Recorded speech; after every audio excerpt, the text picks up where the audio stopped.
Well, nothing like Chopin's Funeral March to add some comedy to an unfortunate loss. So, as you can see, the FTMO challenge was a failure after about 2 or 3 weeks in. And, I'm picking things up, gonna try better the next time, and try to learn from some of the mistakes of where I went wrong in this challenge, and or what things I did wrong, what things I did right. It's going to seem like the wrong is going to overwhelm since the challenge was a failure, but now I'm here at a point where I can modify things to better fit the FTMO challenge the second time around. So, what things did I learn here? Where did the mistakes happen? And what can I do better? And what's in store for the future as well? Am I going to do the challenge a second time? Let's get into it. So here we are on the FTMO website. This is where you can see my stats. You can see that it's a $100,000 account here. I paid $650 for it for the challenge. It was started on February 10th, and this is my results. So it goes up and down. And if you scroll down, you'll see that I actually broke all the rules at this point where the account stands. So a lot of you may be thinking, well, you should have done this or you should have done that. You should have used a risk reward system. You shouldn't have been grid trading. So many things that I shouldn't have done that so many people are going to be trying to jump on the comments to say. And unfortunately, I'm not going to do much responding to those comments because I realize that I've made mistakes here. And this is a very difficult challenge, especially in the first 30 days. And so I was really trying to push things to succeed in this 30-day challenge. And I knew I needed a little bit of luck in order to do that. So this is what it looks like, the loss that I took, and this is what it looks like in the background. So before I explain this, I do need to explain that I was using the RMI EA Pro version that's being sold on my website that you can see here. And the Pro version was actually taking the challenge, and I decided that I wanted to take matters into my own hands in the first 30 days to try to push the profit to succeed in that first 30-day challenge, and then use the RMI Pro EA after that. When the challenge extends an additional 60 days, because I feel like the RMI EA Pro is much more capable of succeeding in a 2.5% profit each month instead of a 10%. Now, why is that? Because it's advertised on my website, the RMI EA Pro can make 10 to 15% per month. And it can. And the reason why it fluctuates so much, which it can range from 5 to even 15 to 20% per month, it depends on the market, how slow, how fast it's moving, the volatility, and things like that. And it was kind of a slow week or 2 weeks during the challenge, the FTMO challenge, and that's why I decided to take matters into my own hands, manually trading to try to push the profit a bit to reach those goals. Okay, so here we are.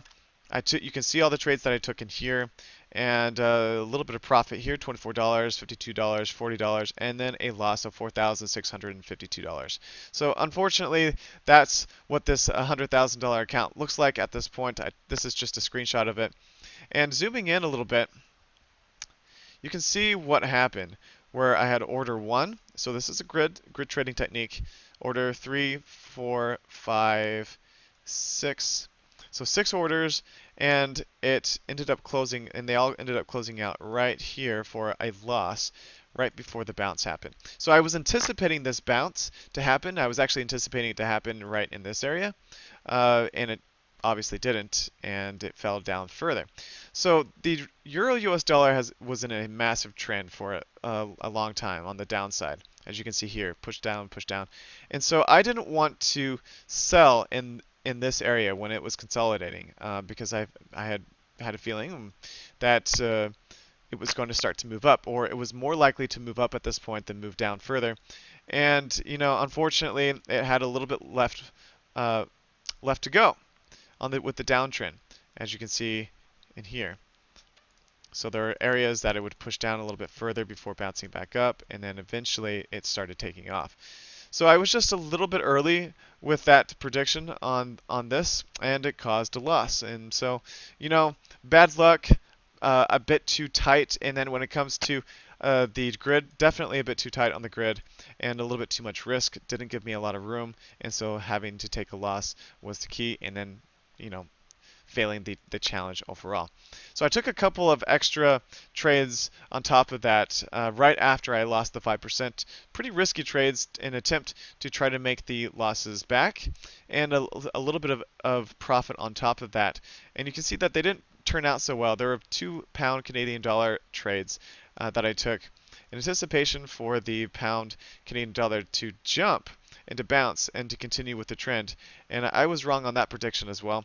Right in here, that's where I took the position, anticipating it to run up, but the pound did end up falling down further. Just a bad prediction and a bad trade, unfortunately. A little bit of bad luck, but also some bad calls with too high of risk. So what am I going to do moving forward? And that is I'm going to tweak my strategies a little bit, whether that is my manual trading strategies, so it's a little less risky. Also, I'm looking into tweaking my RMI inside candle, or the RMI Pro version, anticipation for trying to really reach that 30-day goal, 10% profit within 30 days. And so hopefully the next time I take the FTMO challenge, I'm able to do it. It's still going to be tricky no matter what, and I'm going to need some luck on my side in that first 30 days. After that, I feel like it's going to be pretty smooth sailing. So if I take it again, I'm going to make sure and have things a little bit more tweaked, a little bit more calculated, so I can succeed in the challenge next time, because obviously I don't want to waste another $650 by doing the challenge again. So I'll keep you guys posted on the progress with that when I decide to take the challenge, if it's going to be next week, this week, or even a couple of months down the road. I feel like I'm going to take it again, but I'm not sure when that's going to be at this point. It's possible that I may take a 14-day demo or free challenge to see how my strategy will do with their free trial of that.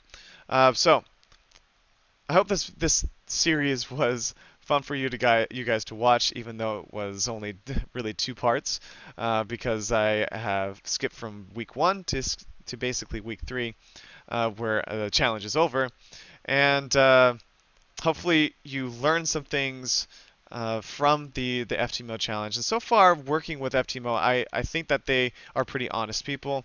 I don't feel like there's anything that has shown me as a red flag. The price at Purple Trading was great. I didn't notice anything weird there. And I think that nothing out of the ordinary, why you shouldn't also potentially try this challenge as well. If you think that you're able to succeed, it's no fun throwing away money if you lose the challenge. But if you think you have a pretty good chance, I think that FTMO is a worthy a contender to the proprietary firm model that's out there, and there's quite a few agencies or places that are doing this kind of model, but I feel like FTMO does have some of the best opportunities here for those traders like you and me. So that's the end of this series, and I'll be releasing more videos coming up, videos that are tailored towards certain trading strategies that are giving you updates on the current ones that I have right now, which include the RMI EA Pro, which is still profiting right now, and the RMI EA version 7, which you can all find on my website on the homepage, which lists the 2 expert advisors. The RMI EA version 7 is free, and the RMI EA Pro is a paid expert advisor. But everything is doing really well right now. As you can see, the stats are continuing to grow on all my accounts except for the unfortunate FTMO. So the FTMO challenge will be removed from my website unless I decide to take that challenge again soon. But hopefully you guys will join me on the next update, and where I'll cover hopefully some fun things and some interesting things that you can take into your own trading. So I wanted to keep the transparency of this video series in showing the loss that happened, showing me failing this challenge. But to be honest, most people that I've heard so far don't actually succeed in the FTMO challenge, at least in the first 30 days. A challenge, and they have to take it multiple times. So I plan on taking it again at some point. But I hope that this was a video series that those that are trying for the challenge or considering it find helpful. And hopefully you don't make the same mistakes as me, but also realize that I still don't feel like what I had in place was good enough. I planned in place was good enough to really give me a good shot at succeeding in the goal. I realized that I was a little bit overconfident with my first try at the FTMO challenge, but hopefully in the next time I'll get a few things worked out, tweaked, so I can succeed the second time around. Thanks so much for watching. See you next time.